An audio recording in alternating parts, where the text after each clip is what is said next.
Hi అండి, welcome to Swathi cooking and collections. ఈరోజు recipe వచ్చేసి తెలంగాణ స్టైల్ బోటి ఫ్రై అండి. దీనికి కావాల్సిన పదార్థాలు ఎలా చేయాలో చూసేద్దాం రండి. ముందుగా ఒక 3-4 సార్లు బోటిని క్లీన్గా వాష్ చేసి పెట్టుకున్నాను. దీన్ని ఇప్పుడు స్టవ్ ఆన్ చేసుకుని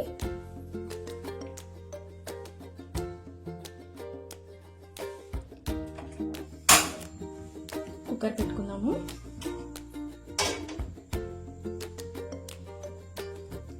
ఈ క్లీన్ చేసుకున్న బోటి అంతా కుక్కర్లో వేసుకున్నామండి.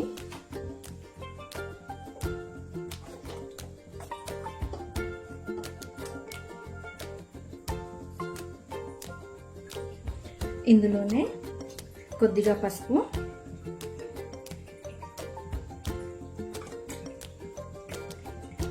కొద్దిగా రాళ్ళుప్పు వేస్తున్నాను.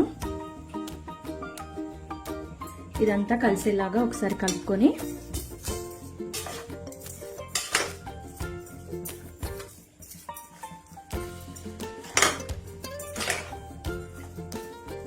ఈ విధంగా కలుపుకొని కుక్కర్ మూత పెట్టి ఒక 6 నుంచి 7 విజిల్స్ పెట్టుకుందామండి. ముదురుదైతే ఇంకొక 2 విజిల్స్ ఎక్స్ట్రాగా పెట్టుకోండి.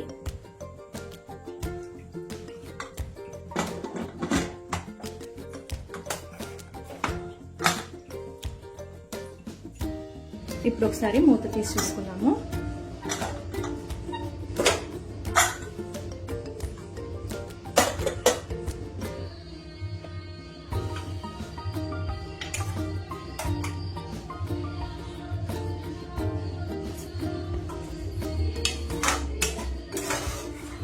ఉడికిందో లేదో చూసుకున్నామండి.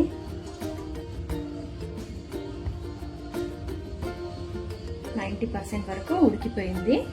నెక్స్ట్ మిగతా ప్రాసెస్ ఏంటో చూద్దాం రండి. ముందుగా స్టవ్ వెలిగించుకుందాం. కడాయి పెట్టుకుందామండి.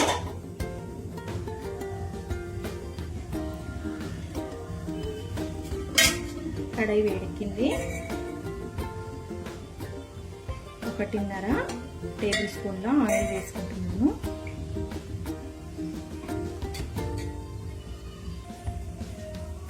ఆయిల్ వేడైంది. ముందుగా సన్నగా కట్ చేసుకున్న ఒక 2 పచ్చిమిర్చి వేసుకుంటున్నాను.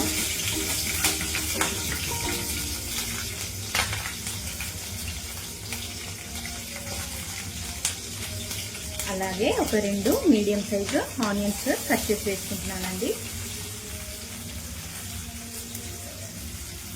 ఇది లైట్ గోల్డెన్ బ్రౌన్ వచ్చే వరకు వేయించుకుందాము.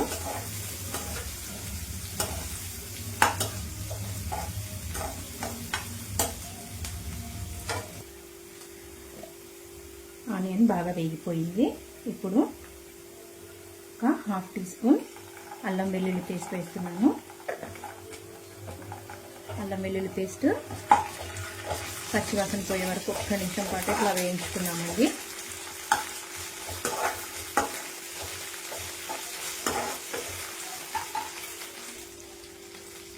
అల్లం వెల్లుల్లి పేస్ట్ వేగిపోయింది కదండి. ఇప్పుడు ఒక 1/2 టీ స్పూన్ పసుపు వేస్తున్నాను. ఎందుకంటే బోటి ఉడకబెట్టుకునేటప్పుడు కూడా వేసుకున్నాం కదండి, అందుకని. ఇప్పుడు ముందుగా ఉడకబెట్టుకున్న బోటి పీసెస్ని వేసుకున్నాము. బోటిని వేయించేటప్పుడు కొంచెం జాగ్రత్త అండి, ఎందుకంటే ఈ బోటి ఫ్రై అయ్యేటప్పుడు ముక్కలు అనేవి పైలుతూ ఉంటాయి. కొంచెం జాగ్రత్తగా ఉండండి. కాసేపు వేయించుకుందాం. ఇలాగే ఆయిల్ పైకి తేలింది కదండి. ఈ విధంగా ఫ్రై అవుతున్నప్పుడు ఇందులో కచ్చపచ్చగా దంచుకున్న ఒక 4-5 వెల్లుల్లి రెబ్బల్ని ఇలా దంచి వేసుకుంటున్నాను. అలాగే ఒక గుప్పెడు కరివేపాకు నీట్గా వాష్ చేసి వేసుకుంటున్నాను.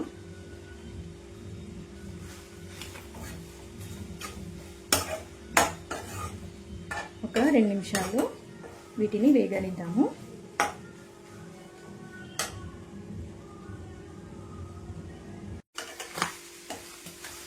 తేలుతున్నాయి, చూస్తున్నారు కదండి.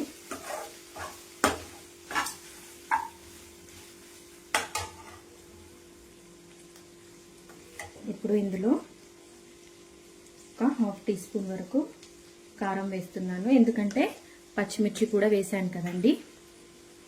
అలాగే కొద్దిగా సాల్ట్ వేస్తున్నాను, కొద్దిగా ధనియాల పొడి,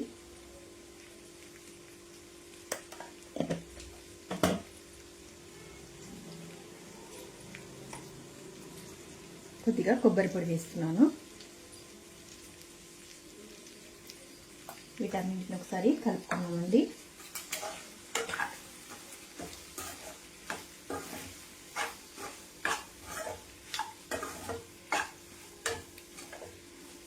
బోటి పీసెస్ కొద్దిగా కలర్ చేంజ్ అయ్యే వరకు ఇలాగే ఫ్రై చేసుకుందాము.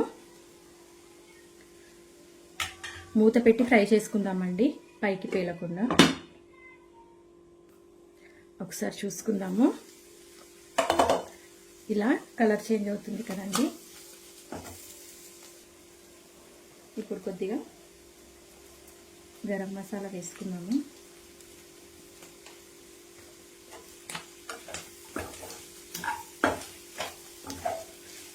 ఒక్క నిమిషం పాటు వేగనిచ్చి స్టవ్ ఆఫ్ చేసుకున్నామండి. వేగిపోయింది కదండి. ఇప్పుడు చివరగా కొత్తిమీర వేసుకున్నాము.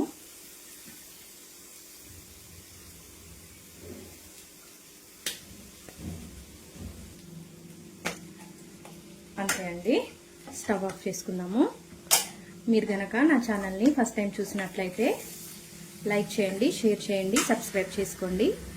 పక్కనే ఉన్న బెల్ ఐకాన్ని ప్రెస్ చేయడం ద్వారా నేను ఏదైనా వీడియో చేస్తే ముందుగానే మీకు నోటిఫికేషన్ అనేది వస్తుంది. Thank you for watching.